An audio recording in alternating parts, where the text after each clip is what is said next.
Good evening, viewers. I'm delighted today to talk about a beautiful language called Hausa language. It's a language spoken in northern Nigeria, majorly, Niger Republic, northern Ghana, and then northern Cameroon. Aside from the fact that it's actually a major language spoken all over West Africa and beyond. Okay, it's also a language that has many of us have come to fall in love with. With the, percentage-wise, some reports that it's spoken by 20 to 25 million native speakers and about 15 or more non-native speakers. Many Hausa words have also entered into our daily use in Nigerian English. When you hear words like haba, that is an exclamation that, what is happening? It's an Hausa word. When you hear expressions like fadama, meaning wetlands, where you can farm during the dry season, it's an Hausa word. When you hear words like jara, that is a tip. When you buy something, you ask for jara, it's actually an Hausa word. When you hear words like wahala, it's actually an Hausa word. And many other words like that, like megad, security man, it's an Hausa word. And there are many of them like that. Now, you also wonder that there are many foreign stations that broadcast in the language Hausa. We have Voice of America, VOA, we have BBC, we have Radio France International from France, we have Deutsche Welle from Germany, we also have from Russia, Iran, China. I've heard Chinese people, Chinese women speaking beautiful Hausa language, and many more that I can't count, okay? So you begin to wonder, why Hausa? Why Hausa? Now, these are my findings. One, the Hausa man is very proud of his language. Culturally, he will dress like this as a man, and a woman will put on the hijab, and they go anywhere and attend any program, international program, whatever.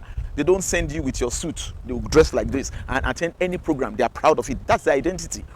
Two, they also go with their language anywhere. To them, that's the first language, okay? And they can proudly tell you Baturenchi, which means I don't understand English. You may look at them, not you, some may look at them as though illiterate. No, they are literate. Many of them can read and write in Arabic or in Hausa. They have their Hausa magazines that I buy too. You see, it's written in Hausa. They read and write, but if you give them, they can't read it. But that is the same thing with the Frenchman. You go to France, you speak English to him, he might understand, but he tells you, je ne comprends pas français, anglais, moi je parle français.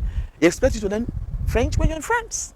You go to Germany, you speak English to the German, it tells you, ich spreche nicht English, ich spreche Deutsch. He expects you to learn German.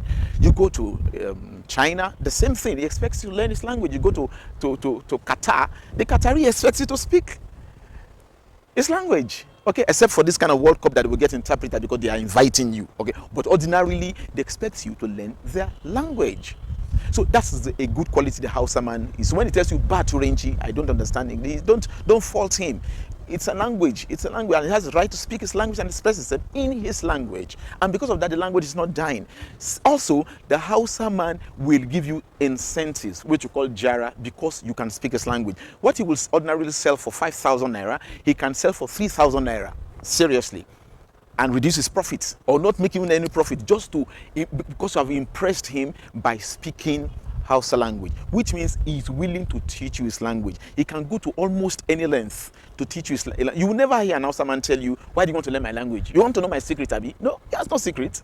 And that's why today, even many Northerners that are not, whose first language is not Hausa, can speak Hausa, because it's now become a trade language. Many Fulanis, from my interactions, understand Hausa language. On the other side, many Hausas don't understand Fulani, because the Hausa man goes all out to teach you his language, to encourage you to speak his language, to welcome you. Very welcoming set of people. Once you can speak the Hausa, shikenan. In fact, shikenan is also one of those words, that have entered our daily use. You see, so that is some of the good qualities. Also, the Hausa man goes with his transistor radio. He is very proud. It doesn't seem it has been a cake. It goes with his transistor radio anywhere. So with that, he gets first-hand information from Voice of America, first-hand information from BBC, first-hand information from RFE, first-hand information from Deutsche Welle. And these are very well-funded radio stations that give first-hand information. So as soon as it's happening, they hear it. Okay, so they are very well informed and literate sets of people that are proud about the language. I think if we will do similarly and we will be very open and be proud of our language. Don't, I mean, it's, I don't, how do you see it when if a mother or a father tells the child, stop speaking vernacular, stop speaking that language, speak English. Even some they can't speak English. Stop to respect that language. Make you speak. That's using pidgin to tell their child to stop speaking their vernacular and to learn what have you. So if we will encourage people to learn our language, let me add before I close. If you go to an office where there's an Hausa man there and you knock and say Alhaji Barkade, wow, he doesn't want to know whether you're Hausa or you're not Hausa. That you can speak his language. Oh yeah, what do you want? What do you want? He's going to go all out to help you. So they are a very open-minded people. They have their bad side though, but that is not what I'm interested in. We all have our bad side. But this good side that they have is making the language to go global. I mean, global as in global. If we will do it for our languages too, our languages will not die.